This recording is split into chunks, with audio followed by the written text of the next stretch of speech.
Les informations.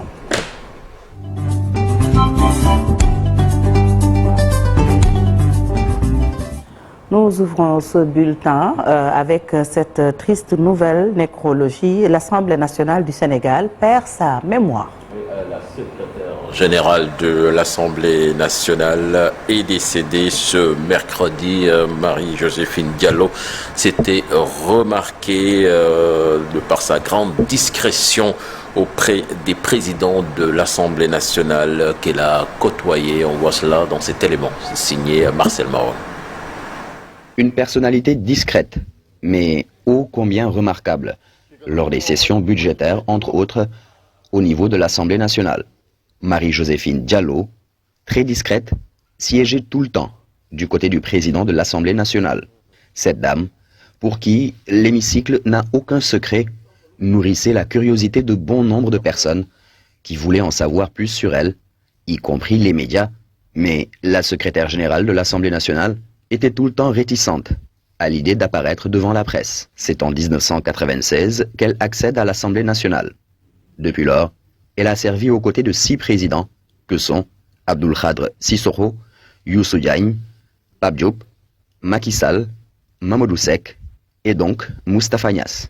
Marie-Joséphine Diallo, en tant que secrétaire générale de l'Assemblée nationale, a dirigé et coordonné l'ensemble des services de l'institution tout en veillant à la bonne application des textes réglementaires et au bon fonctionnement des procédures. Rappelons que c'est en 1978 qu'elle a rejoint l'Assemblée nationale en tant que bibliothécaire.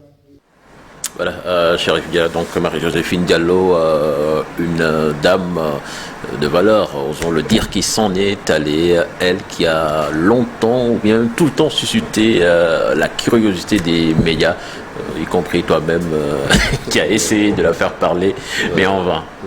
Jamais elle n'a accepté quand même. On a voulu même faire son portrait à un moment donné parce que chaque fois il était à droite quand même du perchoir du président de l'Assemblée nationale, une femme très discrète, donc une très grosse perte. Je pense pour l'Assemblée nationale, comme Marcel l'a dit aussi, parce qu'elle était la mémoire de cette institution. Malgré les turpitudes, etc., elle a toujours gardé sa sérénité.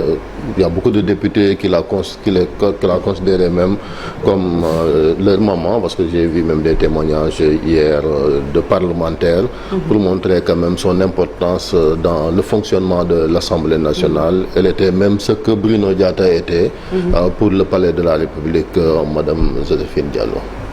Voilà, donc une grande dame qui s'en est allée, paix à son âme, Fatidia. Et puis beaucoup de recours introduits au Conseil constitutionnel par l'opposition hier, Chartigan. Il y a eu Askan Wi notamment qui a introduit 2 recours auprès du Conseil constitutionnel. D'abord, une contestation du rejet de la liste de Yewwi dans le département de Dakar suite au rejet donc de cette liste pour défaut de parité. Déthié Fall pointe un doigt accusateur sur le ministre de l'Intérieur qui, dit-il, ignore les dispositions de la loi électorale. Le mandataire de la coalition Yewwi Askan Wi s'est prononcé donc juste après avoir introduit ces 2 recours. Je vous propose de l'écouter au micro de Fatou Bintou Conté.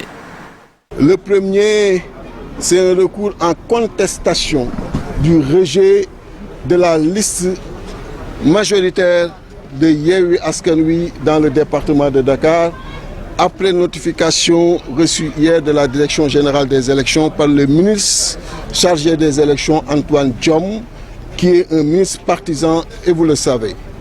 Mais nous avons constaté avec cette notification qu'il n'a pas connaissance des nouvelles dispositions qui sont dans le code électoral.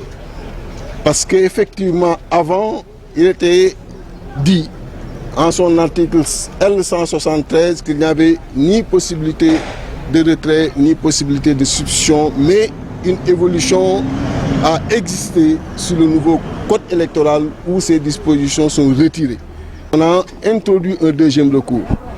Et ce 2e recours est en contestation de la liste de Benno Bokk Yakaar. Parce que vous avez vu lors du dépôt des parrains, l'excédent avec 55 328 parrains qui ont été déposés en lieu et place de 55 327.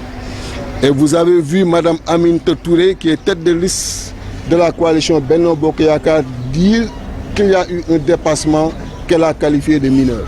On n'est pas dans une qualification. Retenez également que le mouvement Diamy Gori a également déposé un recours en annulation de la décision de rejet de sa liste de candidature aux législatives au Conseil constitutionnel. Pareil également pour la coalition Gumsebop de Bougane Gueye Dany qui veut invalider la liste de la coalition Benno Bokk Yakaar. Moussa Tine retire sa candidature à la 21e place de la liste proportionnelle de la coalition Yewwi Askan Wi. Le président Alliance démocratique Pancko reste tout de même membre de la coalition et prie pour une victoire de la coalition donc Yewwi Askan Wi au soir du 31 juillet prochain. Et puis Fati pour boucler, And Samm Djikoy qui dépose ce jeudi une lettre de protestation à l'ambassade de France. Ce sera à partir de 11h. C'est une affaire donc qui concerne cette histoire de Gana Gueye accusé d'homophobie par une partie de la presse française, la classe politique française également. Retenez aussi que le Zamalek d'Égypte qui soutient Idrissa Gana Gueye dans cette affaire. L'épisode donc des lasers à Dakar paraît bien loin.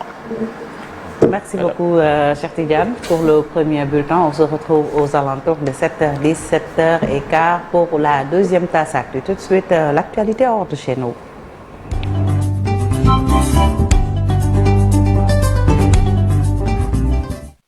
Réouverture de l'ambassade des États-Unis à Kiev, fermée depuis 3 mois, cher Tidiane. Voilà, les États-Unis donc ont réouvert ce mercredi leur ambassade à Kiev, fermée mi-février avant l'invasion russe de l'Ukraine. C'est une annonce du chef de la diplomatie américaine, Anthony Blinken. Les États-Unis avaient décidé de déplacer leur ambassade en Ukraine de Kiev à Lviv, proche de la frontière polonaise, le 14 février dernier, 10 jours avant le début de l'invasion russe, avant d'évacuer totalement tout leur personnel du pays. Des cas de variole du singe détectés en Europe et en Amérique du Nord. Plusieurs dizaines de cas suspects ou confirmés de variole du singe ont donc été détectés depuis début mai en Europe et en Amérique du Nord, laissant craindre un début de propagation de cette maladie endémique en Afrique de l'Ouest. Le Royaume-Uni, qui a le premier signalé des cas détectés à partir du 6 mai, a indiqué dans un communiqué mercredi soir en avoir identifié 2 nouveaux cas, ce qui porte donc à 9 le nombre total de personnes infectées, à l'exception du premier individu infecté qui avait avait récemment plutôt voyagé au Nigeria. Ces malades ont été contaminés au Royaume-Uni, selon l'agence britannique de sécurité sanitaire. Les symptômes recouvrent fièvre, mal de tête, douleurs musculaires, mal de dos, ganglions lymphatiques enflés, frissons et fatigue. Des éruptions cutanées peuvent survenir souvent sur le visage et se répandre à d'autres parties du corps, dont les parties génitales. Et puis la pilule anti-Covid de Pfizer, commercialisée sous le nom de Paxlovid, fait la différence en permettant de limiter le nombre d'hospitalisations et de décès au moment où les États-Unis vivent une nouvelle vague épidémique. Des États-Unis donc qui se sont félicités de cette avancée après plutôt des débuts poussif à cause d'un accès difficile pour les patients. Ce médicament pris oralement durant 5 jours, le plus rapidement possible après l'apparition des symptômes, a été 4 fois plus utilisé le mois dernier, a déclaré le docteur Ashish Jha, nouveau coordonnateur pour la crise sanitaire à la Maison-Blanche. Les États-Unis enregistrent actuellement environ 95 000 nouveaux cas déclarés de Covid-19 par jour, un nombre sous-estimé à cause de l'expansion des tests rapides à domicile dont les résultats ne sont toujours pas communiqués aux autorités. Fatiha. Merci beaucoup, cher Tidiane. C'était les actualités internationales. On se retrouve également tout à l'heure pour la version Wolof. Tout de suite, Café Presse, Café Court avec Chérif Dia.